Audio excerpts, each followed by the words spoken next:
Hello বন্ধুরা, আমি আয়েশা। শীতকাল প্রায় এসে হাজির।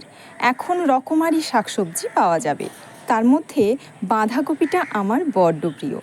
আজকে তাই শেয়ার করতে চলে এলাম বাঁধাকপি ভাজার রেসিপি। রান্নাটা একটু হাতে সময় নিয়ে অল্প আঁচে করবেন, দেখবেন খেতে খুবই ভালো লাগবে। চলুন তাহলে শুরু করা যাক আজকে আমার বাঁধাকপির ভাজা।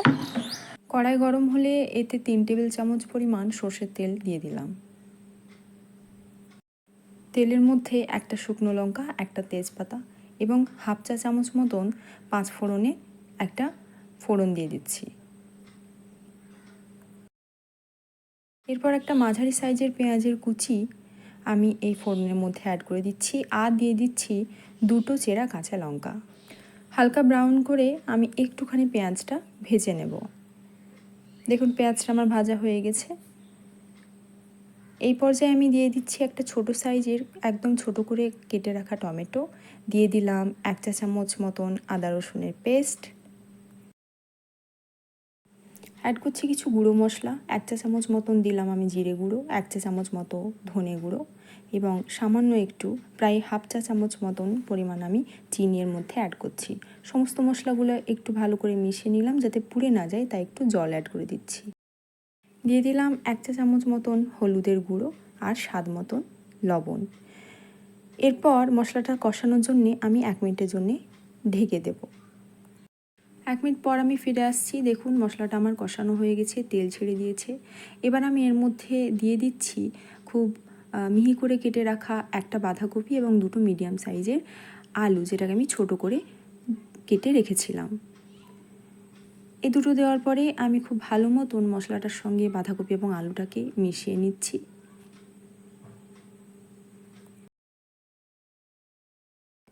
মেশানো হয়ে গেলে মিনিট 5-এর জন্যে আমি লো ফ্লেমে এটাকে ঢাকা দিয়ে রাখব। দেখুন 5 মিনিট পরে ফিরে এসেছি। 5 মিনিট পরে আবার আমি এটাকে খুব ভালো করে নেড়ে ছেড়ে নেব। এই রান্নাটা একটু সময় ধরে লো ফ্লেমে ঢাকা দিয়ে দিয়ে করলে খুবই ভালো স্বাদ আসে।